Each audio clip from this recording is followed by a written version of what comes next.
Okay, many of you may have seen the skill builder video with Dan, who's set up Essential Carpentry tools, and he has done this square. Well, I actually ended up buying one because obviously I'm going to be cutting the rafters for my roof out there, the vaulted roof that I'm doing.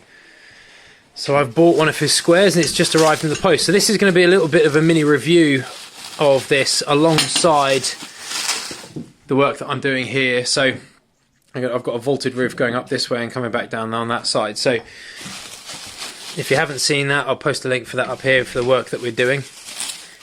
But I bought this probably three or 4 days ago and it's come in the post. This roofing square, so it's £75. And it comes with these two bits. Really well machined actually, it's very, very solid. Very hard, nicely machined. You can see where it's been cut on the mill there, out of one solid piece. So there's no joint on that or anything. That there, good solid 90-degree angle on that.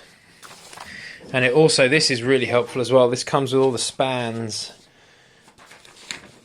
and the tables as well. Now I'm not going to be doing a hip roof. This basically is what my roof is going to look like, except for the fact that mine is asymmetric. So it'll come up here on the steep one and then it's going to go out shallower on a long one and meet at the same height, because the walls are the same height the whole way around, but it's going to be a longer pitch here. This is exciting. This is really nice. I'm looking forward to having a go with this. I'm just starting to get my thoughts together about framing my roof, or framing one of my roofs, the gable roof on the side of the house. And what I'm doing is I'm just, I've got a little sketchbook that I use for designs and things that I'm drawing and making, whatever else. And so I've got a page here now for the side gable roof. I have a page set up for the vaulted roof that I'm going to be doing as well. And I'm just working out exactly what my span is. So I've just been up and I've measured it, and from the outside plate to the outside plate is 7410 mil. Right, so 7.4 meters basically. And I marked off the existing roof. Obviously this isn't perfectly to scale, but I marked off the existing roof and it's exactly 35 degrees pitch of roof. So on this Essential Carpenter tool, I can set my pitch there to 35 degrees, and I know that that's going to be nice and accurate when I come to using that. Now the thing that's helpful with this is that it comes with some multiplier tables for the span and everything like that. So you can see here you've got your rafter setout length, and that is obviously to the outside plate there, into the middle of the ridge beam here. Now what my ridge beam is, I haven't really drawn it on here, but my ridge beam here, as specified by my structural engineer, is 2 8x3s bolted together. So that's going to be 150 mil. Is going to be the middle of, is going to be my ridge plate there, like that. And then obviously that will actually sit up here. That'll obviously actually sit there, and these will then tie into it on the side like that. So what I'm going to do now is I'm basically going to work through this, and I'm going to jot some numbers down. I'm just going to double check the calculations, and I'll show you what I get.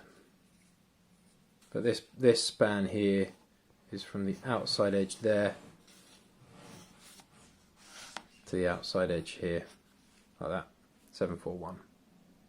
Right, for the sake of clarity, I've cocked up the writing there.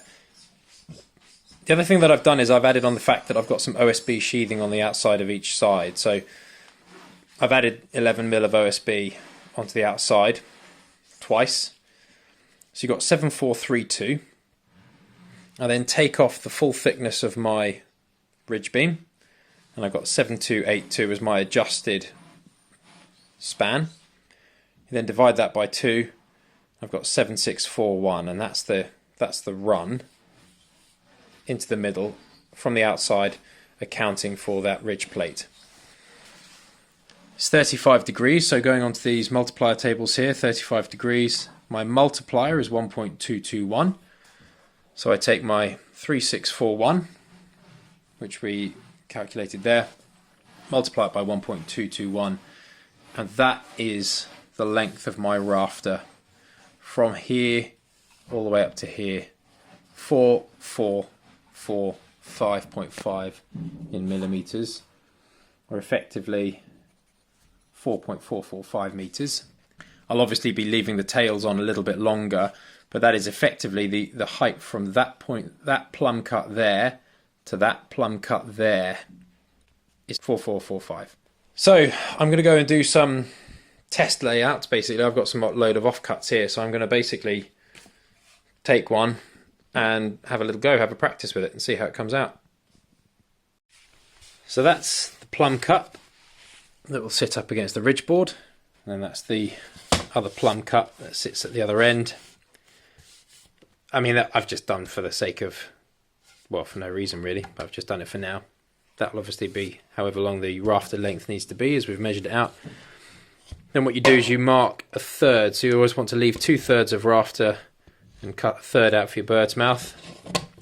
Hook this on at the top, there like that.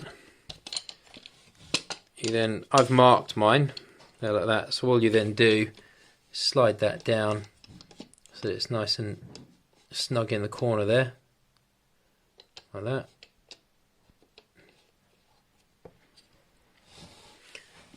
And that will be the size of my bird's mouth. Now, where this bird's mouth sits, for the sake of this, I'm literally just marking it on there so that I can have a practice and a template. But where this bird's mouth sits along this line is dictated from the top. I'd measure down and then work it out from there, so it's a bit clearer. How you measure that down, I'll go through that now. So I've cut out my angle, 35 degrees, set up on this saw here. If this was the real rafter, I would hook my tape on here and I'd go all the way down to 4.445 millimeters, and I'd make a mark. And at that point there, I would then get Dan's essential framing square, and I'd put my 35 degree mark on here, and I'd line it up, and I know that that is my plumb cut down through here, and I know that that is my bird's mouth. Literally put one tool on there and you can mark plumb cut, bird's mouth, and it's done. So if you were to use an old-fashioned square, I've got stair gauges to make it slightly easier. You'd have to find on here where to put it. You'd have to figure that out, where exactly you need these things in millimeters to be able to get your right angle. And fine, you can cheat a little bit by doing that. You can cut on your miter saw, and then you can offer it up and set it out, lay it out that way. So if you've got a miter saw with accurate degrees, then you can cheat and you can set that up. If not, you've got to calculate that. You then got to set your stair gauges, and you've got to slide that up there. And then there you've got your plumb cut, which is fine. But then you have to, on this one, flip this over and spin it round.